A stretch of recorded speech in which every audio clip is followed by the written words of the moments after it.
Good morning. Thank you for joining us from our homes in Davis. I'm Dahlia Garris. I'm the program manager for the Plug-in Hybrid and Electric Vehicle Research Center under the Institute of Transportation Studies at UC Davis. Our center was launched in 2007 with an initial launch grant from the California Energy Commission. And I think what really sets us apart is our focus on consumers and the consumer awareness, knowledge, and adoption of new vehicle technologies. So today we'll be talking a little bit about what the impact of partial automation is on people's driving habits and consumers' driving habits. So today I have joining us our professional researcher, Scott Hardman, who will be presenting his latest research studies on partial automation.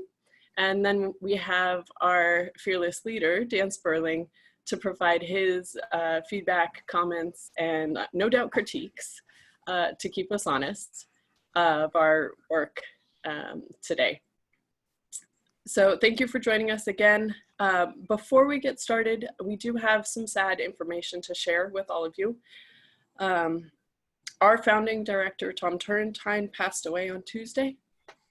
He was a wonderful mentor and leader, and I'll let Dan take over and say a few words. Thank you.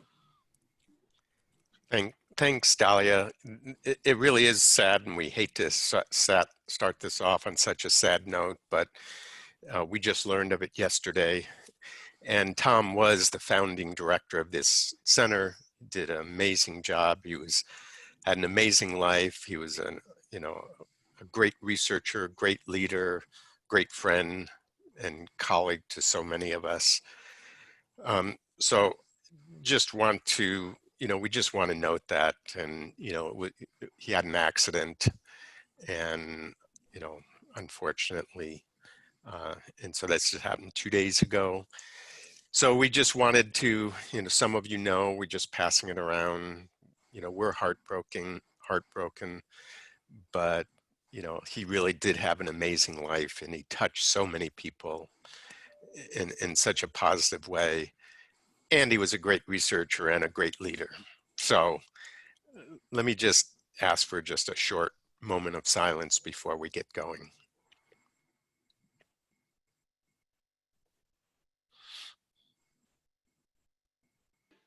Okay.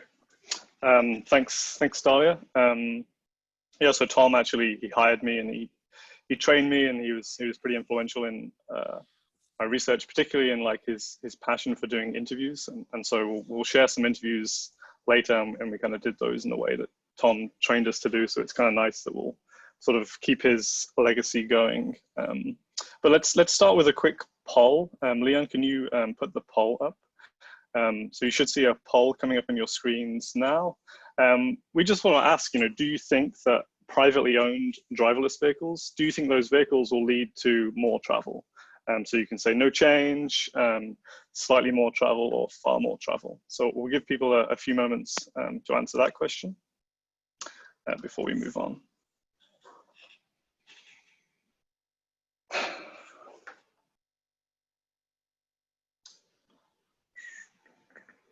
So the answers are coming in, and we'll get them up shortly. Okay, so here are the results. So will privately owned driverless vehicles lead to more travel? Very few people seem to think that there'll be no change, so less travel. And the vast majority seem to think that, yeah, there'll be more travel, 86% of the audience saying that there'll be, more travel with these vehicles. And I think that largely agrees with, there's a lot of great research going on now, including in the Three Revolutions Research Center at UC Davis, looking at driverless vehicles. And that's basically saying that, yes, if these vehicles are not properly managed or regulated, they could perhaps lead to people driving a lot more. But what about partially automated vehicles? So there's a little bit less research going on in this area, but we're going to share what research we've done. So partially automated vehicles, they're not as autonomous, I guess, as driverless vehicles, but one thing that's important to note is that these vehicles are already here. You can go out, you can go and buy one of these vehicles today. And we estimated that in 2019, in the United States alone, there are at least 500,000 of these vehicles being used by consumers. So if these vehicles are having an impact on travel, they could already be having an impact on these things. So I'm going to share some research that I've been doing with myself, Gil Tal, the director, and a previous postdoc, Jay Hunley, in the PhD Center at UC Davis. So I'll share the results of 2 surveys and 1 set of interviews. First, though, I just wanted to quickly define partial automation. So this is the Society of Automotive Engineers 5 levels of automation. It starts out at level 0, which would be a vehicle with no automated features. Maybe it would have cruise control, but it would just be regular cruise control, not adaptive cruise control. Then level 1 would be a vehicle with 1 automated system, like adaptive cruise control. And then when you get to level 2, you start seeing 2 automated systems being paired together. So you have something like adaptive cruise control paired with lane keeping assistance. So the vehicles, they have a bunch of sensors which monitor the environment around the vehicles, and using that information, they control the speed of the vehicle and they control steering. So most major automakers now, they have vehicles with this level of capability. And so, you know, the most common and perhaps most, you know, famous system would be Tesla Autopilot. It gets spoken about a lot in the media, but there are other systems, Nissan ProPilot, Honda Sensing. Most of these systems are hands-on systems, so you have to keep your hand on the steering wheel while it's in operation. Cadillac Super Cruise system, that's a hands-free system. So when you're on a freeway, you can take your feet and your hands away from the pedals and just sit there. And as long as you're looking down the road, it will keep driving. And the same with Audi, they also have a system which is also hands-free in certain environments. But we're going to focus on Tesla and their autopilot system. So the most advanced version of this system, it has sensors, it has cameras, and it has radar, and it uses those to map the environment around the vehicles. So it can see all the other vehicles on the road, it can see the lanes on the road, and it can see obstacles. And using that information, it will basically drive the vehicle on its own as long as the driver is you know, paying attention. And you can basically, if you use the Navigate on Autopilot system, you can set your destination. Once you get on a freeway, the car will drive itself. It will overtake slower traffic. If it needs to go to a different freeway, it will go to a different freeway, and so on. So the vehicles, and you know, I've had some experience with it, you can effectively sit there, as long as your hands are on the wheel, the car will do everything for you. So this is the system we've been researching so far. Okay, so we started thinking about this in, I think it was at the end of 2017. We were working with BMW on a project to survey EV buyers in 36 states around the US. And just as a fact that Tesla were growing in size and their market share was increasing at that time, we realized we'd have a relatively large sample of Tesla owning people in this sample. And so we sort of became interested in autopilot, and we were wondering, you know, how many Teslas have autopilot? And then how do people use autopilot? So we added to this mostly EV survey, we added, it was about 18 questions on autopilot, asking people how often they use it, how often they use it on their commute, how they use it in different weather conditions, different road types, different traffic conditions, and so on. And so we use people's answers to those questions to basically cluster autopilot users into different groups. So I'll show you, these are the 4 groups we identified. And I'm just showing for the 4 groups, the proportion of trips when they use autopilot on the left, and then on the right, the proportion of their commute in which autopilot is engaged. So we have first very frequent users. These use autopilot for about 90% of all their trips, and they use it for about 65% of their commute. Then we have frequent users. They use autopilot about 80% of their trips and about 33% of their commute. Then we have semi-frequent users. They're using it less, about 40% of their trips they use it, and then less than 10% of their commute. And finally, we have infrequent users who use it the least, on about 25% of all trips, and then again, less than 10% of the use. So, you know, what we were learning from this is not all autopilot users are the same. There are substantial differences. And when we started investigating these groups more, we started seeing substantial differences in the amount of driving they do. So in the survey, we gather odometer readings from the respondents and also how long they've owned the vehicle, so we can calculate how far they drive each year. So here, this is the top 4 blue bars. So that is the VMT for these clusters. And then I've also added in at the bottom, since Autopilot prior to 2019 was an option, the annual VMT of non-automated Teslas, so those that don't have Autopilot.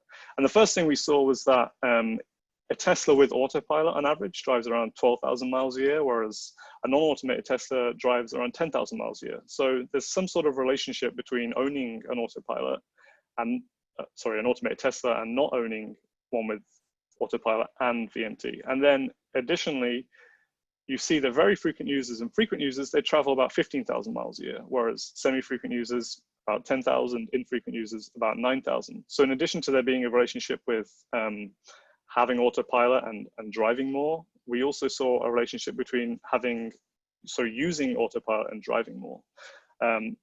Unfortunately, from this, you can't determine what is causing that.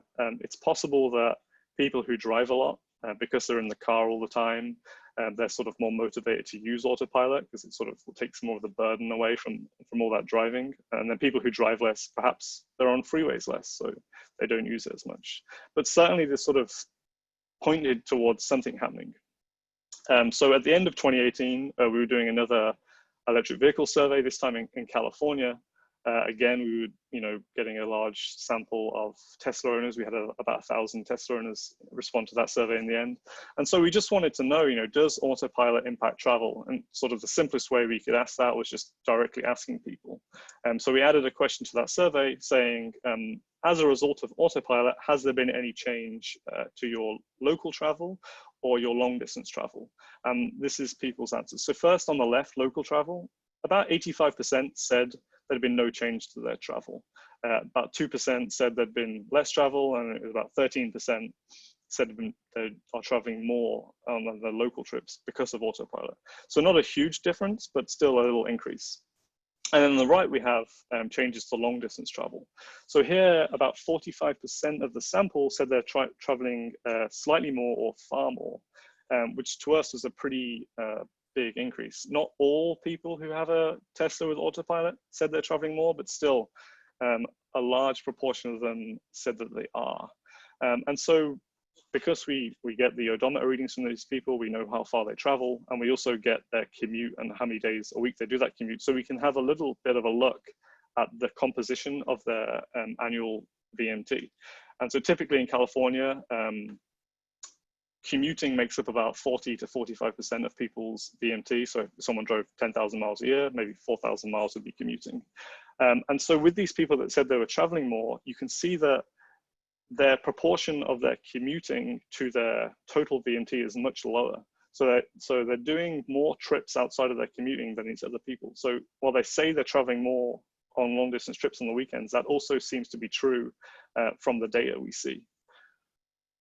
Okay, so after we sort of had these two studies, which were almost add-ons to electric vehicle studies, we finally went out and sought funding to do a project on this. It seemed to be clear that something's going on. So the first study we wanted to do was we wanted to interview EV households. Sometimes the best way to learn information about a new topic is just go out and ask people. And the great thing about interviews as well, while you can't quantify any increases, you can qualify them, and you can also determine what is causing what. So it can also get towards like this issue of causality. Is Autopilot really causing this increase?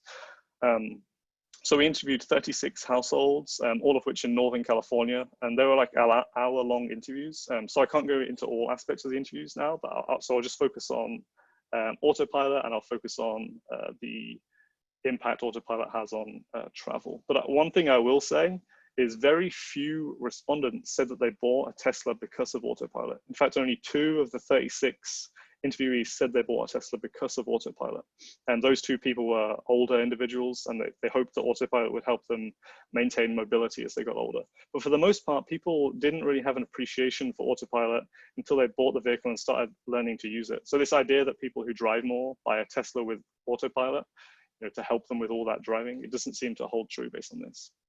Okay, so the first thing we saw was people report traveling more in their Tesla.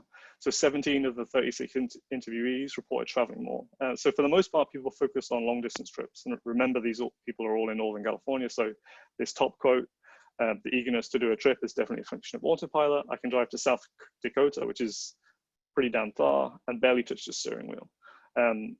So a lot of people focused on, when we were speaking about the changes to their travel, they focused on long distance trips.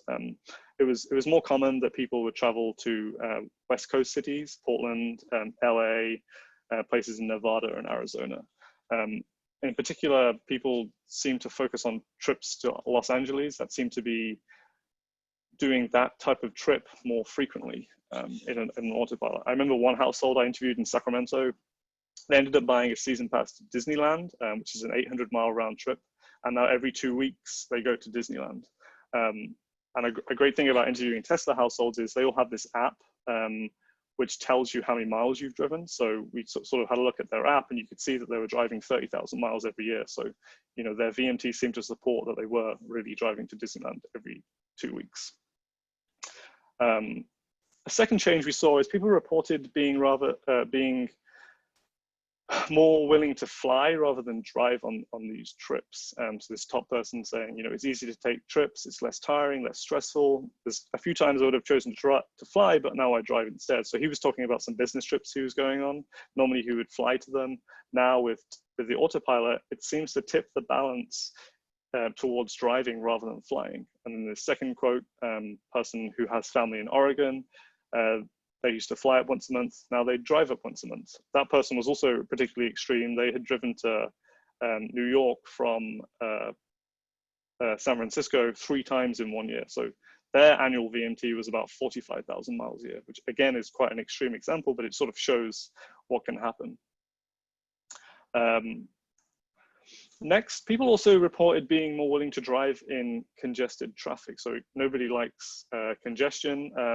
This person at the top in particular doesn't like it a lot and apparently feels homicidal when he's in traffic. But now with autopilot, those feelings are gone, which I think is probably beneficial for society. But yeah, so the system somehow in traffic, it seems to be beneficial because people can just sort of sit there, keep their hands on the steering wheel, and rather than having to brake, accelerate, and adjust your speed constantly, they can just sort of sit there and relax. And the second person here saying that they're not bothered if the car's stopping every 5 minutes for 30 feet, he'll just sit there, look at his phone, text someone or email. While they're not supposed to do that, a lot of people did report multitasking, and especially when the car's driving slowly, like the result of having an accident would be minor. So people would often report looking at their phone, texting someone. One person reported looking at their laptop. And this sort of manifested itself in that people typically would try and commute before rush hour or after rush hour, you know, adjust their travel to avoid the worst part of the traffic. But they sort of stopped doing it with a Tesla when they had autopilot, and they would just happily leave whenever they want and just sort of sit there. And while that's not bad for a Tesla because you know, it's electric, there aren't any emissions. If you have a bunch of automated vehicles driving in traffic and slowing down a bunch of gas cars, obviously that has you know, consequences. Okay, so what is the cause of this? So of these 17 people that travel more, 15 of them, the change is related to autopilot. So people just generally reported feeling much less stressed when they're using it. They feel much less tired and just, you know, generally more relaxed when the system is engaged. And so this person at the top saying, you know, it does lower your stress, even after an 8-hour drive, you don't feel it. The second person, they compared it to just sitting on a bus and being a passenger. A couple of other people compared it to just sitting on a train. So the system, even though it's, you know, partial automation, it's not full automation, the person still needs to be in control. People are reporting that it is quite beneficial for their feelings of, you know, stress, tiredness, or whatever. But these vehicles are electric vehicles, so they also have some differences which can also have an impact. So autopilot's not the only sort of cause of this increase. So a lot of Teslas, particularly the Model S and Model X vehicles, they have free supercharging. So if you're to go on an 800-mile trip, there's no fuel cost. And then even Teslas that do pay for supercharging, it's about 25 to 30 cents a kilowatt hour. the drivers of those vehicles still perceived it as being much lower cost than it was previously. So cost also has an impact.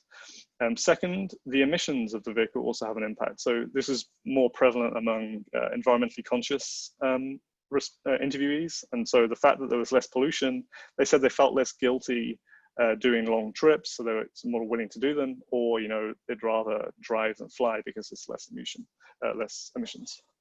And then finally, one factor is, so there's no engine in the Tesla, obviously. People reported feeling less vibrations from the engine and less noise on longer trips. And secondly, a lot of Tesla buyers, they don't necessarily come from luxury cars. They come from more sort of moderately priced vehicles. So often for a lot of people, this is their first luxury vehicle. And so they reported it just being more refined, smoother, and more comfortable on longer journeys. So there's a sort of combined effect of having no internal combustion engine and this sort of comfort factor. But while these have an impact, it was pretty clear that autopilot was this sort of overarching thing, and these just sort of confound the issue and sort of make it easier to make the decision to go on a long trip. And so we sort of asked people towards the end of the interviews, if you didn't have autopilot, would you have done these trips that you're talking about? And for the most part, people said they wouldn't do those trips. So if you take away autopilot or automation, it does seem to prevent these sort of long journeys being happening. Okay.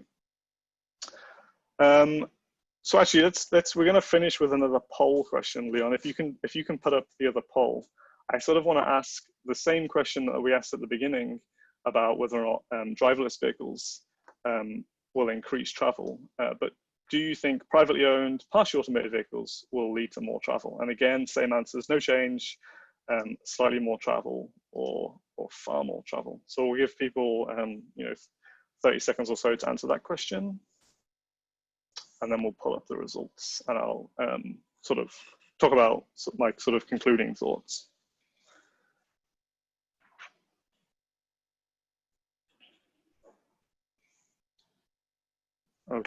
Okay, well, that's great, actually. So we had, what was it? Was it 14% thought there'd be no change in travel from driverless vehicles? And so in this study, 7% think there'll be no change. So I guess that's great. It seems like we've convinced a few people that these vehicles may lead to changes in travel. And I think, what we're seeing, I do think the partially automated electric vehicles will increase travel, especially over longer distances, just by making it much more comfortable and much more relaxing to do these long drives. And then that may also impact congestion. And to me, it's not clear whether or not this is a good or a bad thing yet. We need to do more research, but if a vehicle, an electric vehicle full of passengers is replacing a trip that would have done by plane, perhaps that means there's less emissions. So that's a good thing. But if it's just an overall net increase in travel, for now, electric vehicles, they still have emissions. So obviously that would have negative consequences. And then of course, if they're using, regardless of the emissions consequences, they're still using more road infrastructure. So that's something we need to think about. Right now in California, an electric vehicle driving 15,000 miles with autopilot pays $100 to use the road infrastructure. A Nissan Leaf driving 8,000 miles pays the same $100 fee. So that's not really an equitable way to charge people based on the road use. So that's, again, something we need to think about. I think the main takeaway, though, that I want people to take from this is, talking to other researchers and talking to policymakers, this topic isn't talked about much. And it's kind of worrying for me that there's so many of these vehicles out there on the roads and we don't have a great understanding of exactly what's happening. So for me, the main sort of takeaway is, I hope more researchers start thinking about this, and I hope policymakers start, talking about it so we can really get a grip on exactly what's happening. Okay, so I will leave it there, and I'll just acknowledge the funding we've had to do these studies from BMW, from CARB, and from the state of California. And these links, I think we'll share the slides. These links are to a policy brief, a report, and a publication we have on this. Okay, thanks everybody.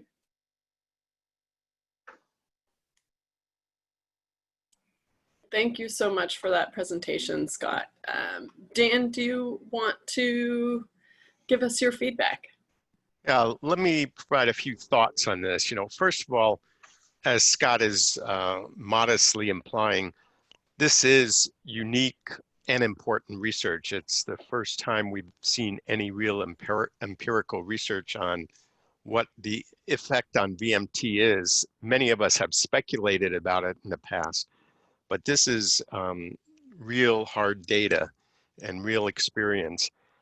And when we look at it, so as Scott said, there's various qualifications to the findings, but in my reading the research and my understanding of this whole phenomena, I think these results are very robust. And that the idea that with a partially automated technology, we're going to see substantial increases in VMT, whether you call it slight or large. Scott came up with 30 or 40%. That's large. When we're here talking about reducing VMT for greenhouse gas perspective reasons and for many other reasons. So this is a big deal. And I want to add that my own personal experience, so I've been driving autopilot for a few years off and on, and it really resonates, everything Scott said, because, and what the respondents said is that it really does relax you. You go on especially on a long distance trip, you tend to be driving at high speeds. You're always worried about, a truck can pull in front of you or something can happen. You have to really be attentive. And so this lets you relax because you have the car looking out for you. Now, there are questions about, the reliability of the technology and so on, but it seems to be working pretty well. And of course, it's getting better and better. So it does relax people. I think that's definitely, almost 100% true. And that is going to encourage people to make more of these long trips and to be more comfortable and, probably to be safer, and that's another important positive aspect of this technology. I mean, there is that phenomena where you give people something that makes their vehicle safer or any object or situation safer, and people tend to be a little sloppier. That happened when anti-lock braking first came in. People started driving faster. And so we see a lot of psychologically people respond. But I think the net effect is clearly safer. The data, at least preliminary data from Tesla and others, suggests that it really is safer. So, I think the interesting question following up on what Scott was saying is that what do we do about this? So I've become a policy wonk. I focus on, as a researcher, but also a board member for the California Resources Board, always thinking about what do we do about VMT. And I want to say that more mobility and accessibility is a good thing, especially for those groups that are disadvantaged or elderly. And that's a good thing. But it doesn't have to be more VMT. We can have more passenger miles traveled without having more VMT. So the policy take on this that I just want to add, if people have questions, we can follow up on this, though, is I think what it does is add emphasis to the need to deal with travel and to manage it, whether it's through congestion pricing, whether it's just through some other kind of taxation. But I think we do want to deal with it. And a really important thing that Scott just hinted at is what we really want is people to be pooling, to be sharing rides. So obviously family members do it, but as we look to the future, we would like, as mobility service companies get into the business of providing more and more travel using automated vehicles, we want them to pool and we want them multiple riders. And that's a way of having more PMT and less VMT. And even today with partially automated cars, there's things that can be done to encourage pooling, like at airports, you know, where you park, whether you have access to the curb space, and parking generally. So that's just, you know, this is really important research. And as Scott says, I think the research world has to follow up on this as we get more and more partial automation. And I do want to make one other thought on this, and that is that in my experience, and I haven't seen any research on this, is that adaptive cruise control, the part of this that controls the braking acceleration and acceleration, is really the key part of it. That's what relaxes me. The steering part is less important because you have to keep your hand on the wheel anyway, and you should be a little bit attentive. So it's the adaptive cruise control. So I maybe the next study, maybe we'll get our 3 Revolutions researchers on looking at just adaptive cruise control, whether it's having a similar effect as the autopilot, what we sometimes call level 2+. Not necessarily a great way of categorizing it, but that's the nomenclature. So let me leave it at that, and I guess we're going to open it up for questions. And I think people can also ask questions if they're a little uncertain about some of the data that Scott presented, would be good too. Right.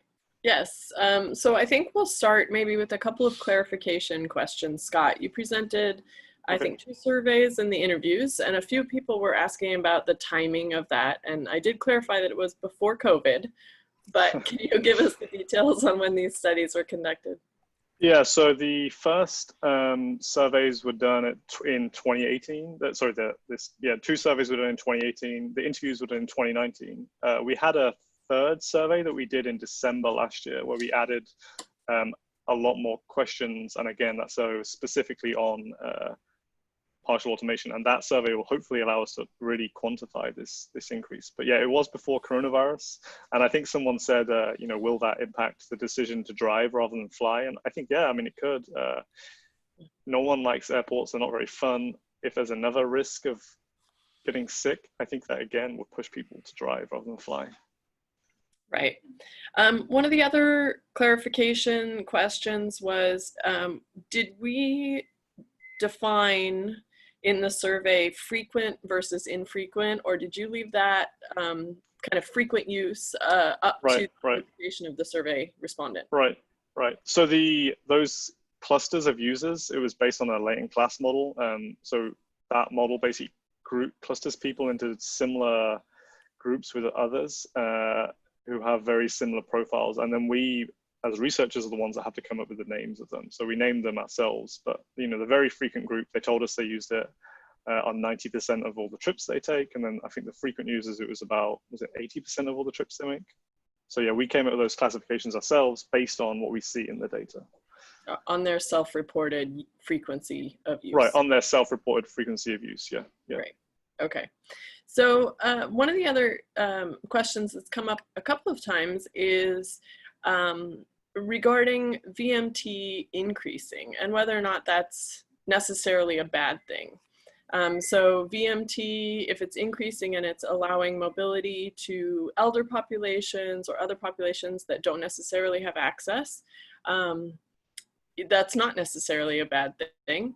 So how do we balance that? And the, I guess the idea that increasing VMT is an indicator of increasing economic activity and kind of personal choice. So what's the balance to see pros and cons, I guess, of the added VMT from automation? Right. Yeah, exactly. I mean, yeah, definitely we want to see people have as much mobility as they can have. And in the survey sample, we do see those in like older age categories driving more with autopilot versus those who don't. So and you know, some of the interviewees who are older, they said that, you know, they're really hoping that it will help them maintain mobility, which is overwhelmingly a positive thing. But we need to just make sure that we don't have these sort of uncontrolled increases in VMT among people who already have like I guess, economic mobility and are already doing all the trips that they need to do. I mean, it's a difficult balance, and I don't necessarily have the answer to that right now. Well, first of all, I want to say that we use mobility and accessibility sometimes interchangeably, but that's not correct. Technically, mobility just means more VMT. More VMT is not, it's not a causality for economic growth. It has been correlated, but it's not causality. And so we do want more accessibility, and there's many ways of providing accessibility. So as we are doing in our 3 Revolutions future mobility program, we're trying to figure out how do we get more accessibility but with less VMT, because less VMT has all kinds of co-benefits. And it means less cost for road infrastructure, less parking space. It means that you have less environmental impacts. And if we can create this system where there is more of this sharing and pooling, creating a system that has less overall cost, it's also going to be more equitable. And I think in this day and age, that's something we really need to be thinking about. The cost of owning and operating cars is hugely expensive. And a lot of people, even if they have a car, it's unreliable and it's still high cost. So I think looking, the ideal, I mean, this is pushing this discussion a little further, but ideally, I think we would like to see a future, at least I would call it ideally, is where there are electric automated vehicles that are used for mobility service and for pooling. And that will provide more accessibility at less cost to more people with less environmental effect too. Right. So some of the other questions were about looking at the cost and the impact of the cost of driving and these added miles on the utilization. So in this case, we have mostly Tesla drivers. They're early Tesla drivers, so they have free electricity. So the cost of these long drives is pretty low. What do we think will be either a way to have cost impact it for people who might come in driving a Bolt or any other electric vehicle that comes with these automation technologies that doesn't have free endless miles? Or I guess from a policy perspective, take into account the total cost, the real cost, not just the fuel costs associated with all these extra miles. Okay, so on the running costs thing, from the interviews, I think it was 17 people said that they increased their travel. Only 9 of those, I think, had free supercharging. So for the other people, they pay about 25 to 30 cents a kilowatt hour, which basically means they're paying about the same as someone who was driving like an efficient gas car. So for those people, there is a cost for them to do the trips, and it still doesn't seem to have an effect. And then as I mentioned, we asked people in this scenario, if we take away autopilot, will you do this trip? And they said no. For the ones that had free supercharging, we said, if you had to pay for supercharging, would you do this trip? And they said yes. It seems like, I mean, I definitely think cost has an impact, but I don't think it's as large as the autopilot effect when you've got these like relatively efficient vehicles. And it's certainly something we want to look at more. So in the survey we did in 2019, we have a much more diverse sample. So we have a lot more vehicles from other automakers like Hondas, Toyotas and things. And in that sample, we should be able to have a look at how running costs also affects that. And then the other question was on... Well, taking into account more than just the fuel cost, from a policy perspective, is how do we incorporate the real costs? Like the cost to infrastructure and things like that? Yeah. I mean, I think Dan maybe briefly mentioned that maybe we need some sort of mileage-based fee. Electric vehicles don't pay gas tax; they just pay a flat $100 fee regardless of their road use. Maybe we need to start thinking about, and people are thinking about this a lot, a fee that charges people based on how much roads they use. A mileage-based fee seems like the most obvious solution to that. So Scott, I have a question for you, and that is, did you, when you did these surveys, did you, you made a little reference to what the people would have done otherwise, like for these long trips, especially like cross country or LA, Sacramento? You said some of them were new trips. Do you know what they were replacing, if anything? So, I mean, for a lot of people, it was new trips. Yeah, for 17 of them, it was more travel in general. It was 9 of them that said that they are replacing flying with driving, and that's like kind of like the trips. The one person who mentioned they go to Oregon every month, that was a replacement to flying. But for a lot of people, it's entirely new travel. So I'll just make a comment. You know, another research topic to think about and a policy topic is, as we head towards decarbonization, deep decarbonization, aviation is the most difficult one to reduce the emissions from. And so a lot of thinking is, well, we should certainly, for short haul flights, people shouldn't be, you know, flying on planes, because that's when the emission per passenger mile or per, you know, plane mile are the highest. So, you know, one idea is creating automated buses, you know, small buses maybe that would provide something like the accessibility that you get on this. And some people, you said, even thought it was like being on a train or bus. So anyway, that, I think that's a question, and we actually have some researchers at UC Davis starting to look at that, but that's a big question, is what to do about aviation and whether automated vehicles might be a substitute for at least these, you know, 200 to 500 mile trips.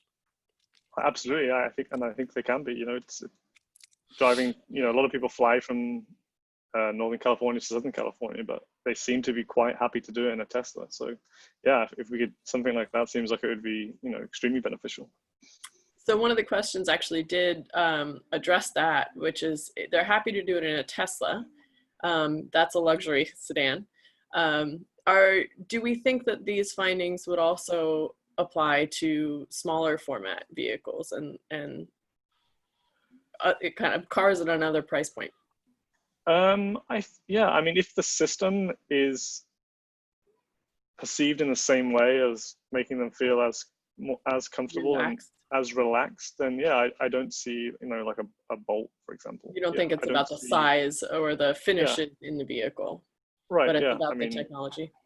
I think mostly yes. Actually, I think that it's not just about finish, but many people ask very good question about the autopilot and the charge and the reliability of the charging infrastructure and so on. And from all of our other data collections, we see that Tesla drivers are doing no other EV drivers are doing. And it's not just the range, it's all of the support system around them, which the autopilot is one, the reliable superchargers is the second, the size of the car is the third. And it's very clear that they are driving long trips more than any other electric car in the market today, and replacing flights, as Dan and Scott said, more than the other EV in the market today. Yeah, right. I mean, Gil's right. These people are somewhat unique in having a Tesla. They have this infrastructure that facilitates them to do this stuff. I don't want people to go away thinking that this is just a problem for Teslas, though. To me, like a Tesla with autopilot, an electric Tesla with autopilot with a robust infrastructure is like a snapshot into the future, right? That's hopefully at some point where we'll be for all vehicles. And so, like, I don't think these findings are just, it's like, oh, it's only Teslas, we don't have to worry about that. I think it's going to be, I think it's applicable to where we're heading and for all other vehicles. So Scott, I'll support you on that. I've driven a hydrogen Mirai from Northern to Southern California and a Tesla Autopilot. And as I said earlier, it really was the adaptive cruise control that was key to, it made the big difference. Right.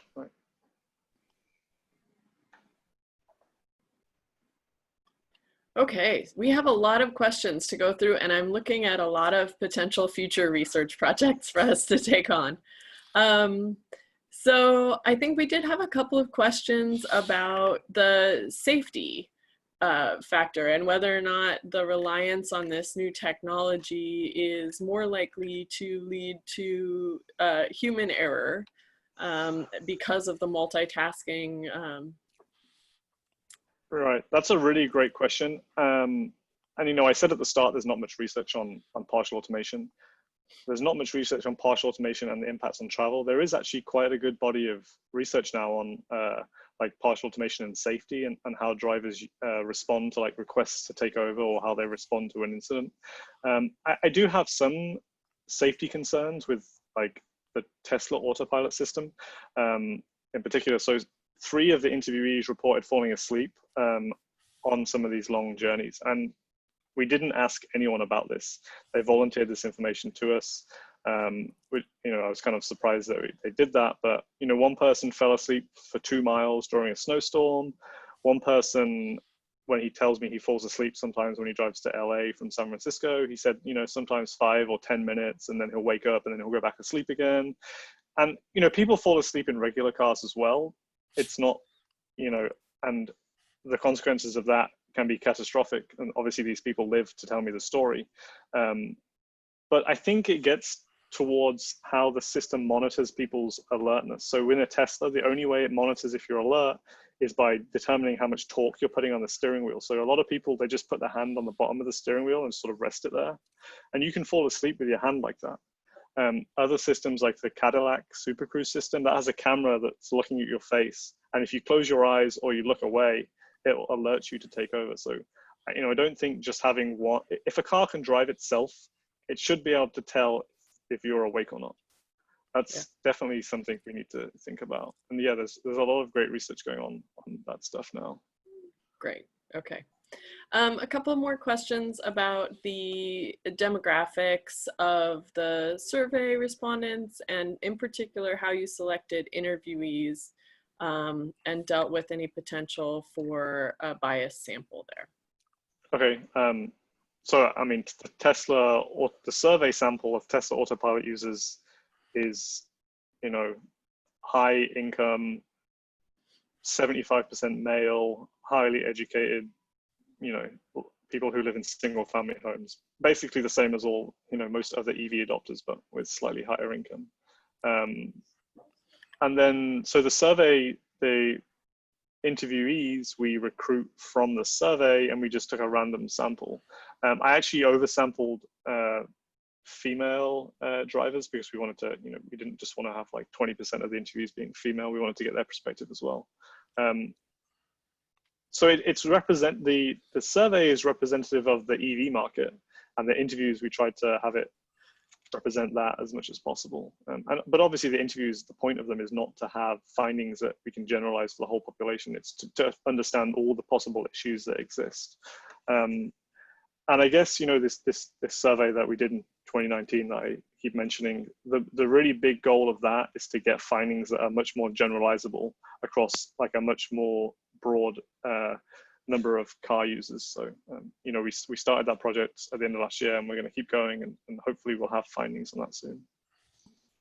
Yeah, that addresses one of the other questions, I think, a little bit, which was about whether or not as this technology kind of lowers in the price point and becomes more broadly available, whether or not we'll see the same potential increase in VMT from lower income drivers. They might not have the opportunity or time or resources to take those longer trips. Right, actually in the survey, we see a negative relationship with income. So lower income Tesla drivers are driving more than higher income Tesla drivers. So actually it seems to facilitate lower income people driving more. Maybe it's because the cost to drive is so much less. Maybe it's also because very high income people, they're like, the cost to fly is less of a consideration for them. But I think if they have low running costs, I think these results would apply to most people regardless of, their income. And in the interviews, did your responses, did they trust the system, I guess? How confident were they in the lane change performance of the system or the kind of perceived safety of the system as a whole? Mm-hmm. That's a really good question. So the biggest reported benefit, in addition to like feeling relaxed and tired, was actually safety. So a lot of people perceived it as being safe. There's a caveat to that in that when people originally start using it, they feel like quite nervous and they reported feeling less safe and more stressed. And so there's some sort of barrier you have to get across, like a few long distance trips where you really have to become comfortable with a vehicle, learn how it performs, and begin to like trust it before you have that feeling of safety. So there's like some sort of learning curve that people go through. But once they've passed that, then they become quite comfortable in it. And, you know, as I said, some people they multitask, they use their phones, they fall asleep. So yeah, I mean, there is some complacency that comes as a result of that. Right. Let's see, we're talking about automated or partially automated vehicles that are electric. And whether or not, there's a question about whether or not, I guess, the fact that they're electric and maybe the increased awareness of electric vehicles might counter the extra miles that they're doing. So it kind of, do those factors balance out? If they're driving more, but they're increasing awareness of electric vehicles and potentially increase adoption, and maybe this is a policy question, if Dan wants to put his car pad on, is this okay? And then I think the second one is that this discussion, again, is focused on automation in full electric vehicles. What happens if we have automation in not electric vehicles? Right. So the first question on awareness, if they were increasing awareness, and I would say that's like extremely positive. But, you know, Ken Karani does great research on this. More than 50% of Californians can't name a single electric vehicle for sale. I think if a Tesla drives past you, or you see a few Teslas drive past you while you're driving on a long distance trip, I don't think that's gonna make you aware of electric vehicles. For a lot of people, it's just a car. I don't think it would have a large impact on that. And then the question about whether or not we'd see this in gas cars, I think less so because, you know, as we mentioned, the low running costs, the low emissions, and like the more serene experience of not having an internal combustion engine buzzing away, that does have an impact as well. I think you would see a slight impact, but perhaps not as much. Okay. And the extra, you know, the question about whether there's a benefit trade-off that if you drive and it's electric, you know, from an environmental perspective in the near term, yes, that's true. But the intention is that more and more vehicles will be electric, and then you get into the externalities of VMT use. And, you know, the one externality we didn't mention that people don't pay is the congestion that they cause for everyone else. So on long distance trips, that might not be so critical, but for urban metropolitan trips, the congestion externality is very large. And that's the main motivation for congestion taxes, road user taxes. So we do also have quite a few questions that are addressing the idea of pooled automated vehicles, whether those are pooled buses or kind of shared rides that's not a private vehicle, and whether the customer benefits from that in the same way as driving a privately owned vehicle, and maybe investing more in better transit would be a better solution than encouraging private or pooled. I mean, an automated bus has this, as a passenger, is the same as a non-automated bus, right? Yeah, I 100% agree. We do definitely need, you know, I moved here from Europe. I was horrified about the lack of public transit, and I lasted like 18 months before I ended up buying a car. Like, yeah, we 100% need more public transit. the problem is people seem to really like their own private space. They like to have their own vehicle that they can be in with their family members. They don't necessarily want to sit on a bus with a bunch of other people. And, you know, that's a difficult challenge that we need to overcome just in general. And, you know, I don't necessarily have answers to that for now, but even if they were like private small vehicles, like, you know, a 4 or 5 seat vehicle, maybe that's, you know, a way to allow people to have their privacy with their family. And also, you know, if it's electric, it's still pretty efficient. So, you know, maybe rather than having larger vehicles with many people, you can have small, you know, a large number of smaller vehicles. People can still have their like private space. Yeah, I don't know. People really like privacy for some reason.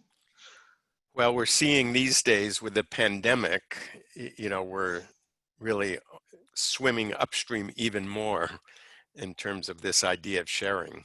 You know, people, at least in the now and in the near term, are reluctant to share space. And whether that's going to persist, you know, we'll have to see. But I would make the argument that from a sustainability perspective, transportation sustainability, whether economic, environmental, or social sustainability, sharing has to be central to that. And that includes transit, but I think increasingly it's got to include these other kinds of mobility services. And if they're, you know, right now Uber and Lyft are quite expensive, but if they don't have a driver in them, they become, you know, very low cost. And if you make those vehicles a little bigger, like GM unveiled the automated electric car that's meant for pooling purposes for 6 or 7 people. And I would just make, you know, while I'm on this, I can't help myself, but I think the future of public transportation and mobility service companies is to integrate together better, so that you do have the buses and the trains for the dense routes, but you have them connected much better with smaller vehicles that are going to provide the service in the lower density areas. And if those vehicles are automated, you can really bring the cost way down. So I think that to me is the vision of a future sustainable transportation system. But it does mean people have to get used to the idea of sharing. And that's another set of research projects, Dahlia. We have an Got a lot endless of new set of research. research projects just in this question list. And I think we're going to have to apologize because we're not going to be able to get to all of them. We do have ongoing research in automation technologies. We have an entire research center focused on the 3 revolutions: the electrification, automation, and sharing. We have, you know, we talked a little bit about the need for privacy. So we have Angela Sanguinetti, one of our researchers, who's looking at what does the ideal vehicle look like from the rider's perspective, not a driver's perspective, for shared vehicles. So a little pitch for forthcoming research there. And maybe on a final note, I think the question is, where is this going? So if we're looking at partial automation, do we think that our results here will apply to full automation? Do we think that our consumers want full automation based on your interviews and surveys? And do we think that full automation could be more beneficial rather than this kind of talking about this balance of VMT versus electrification? Do we think full automation can be a kind of a more complete solution without right.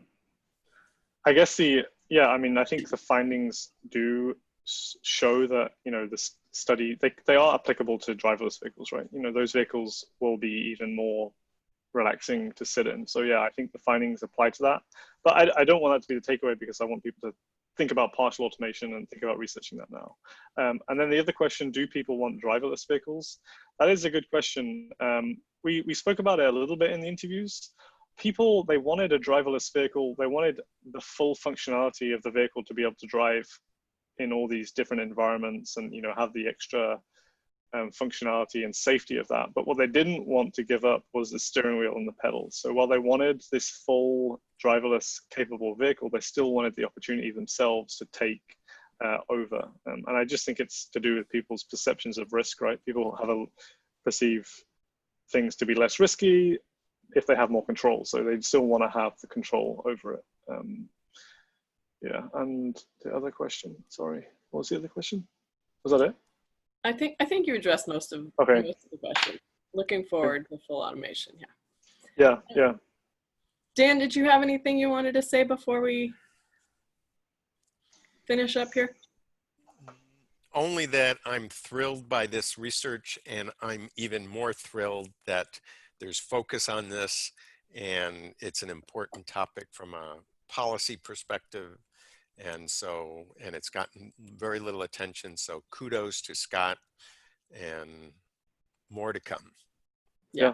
Thanks, Dan. And I think we're going to send out the slides. So I'm happy, there's a lot of questions we didn't get to, unfortunately, but I'm happy to have a follow-up conversation with anyone over email and things if there's other questions. Yes. Thank you all for joining us. I think we're going to go ahead and stop here. So thank you for joining us and listening to our latest research. Thank you for all of the questions and kind of inspiration for where our research can go moving forward.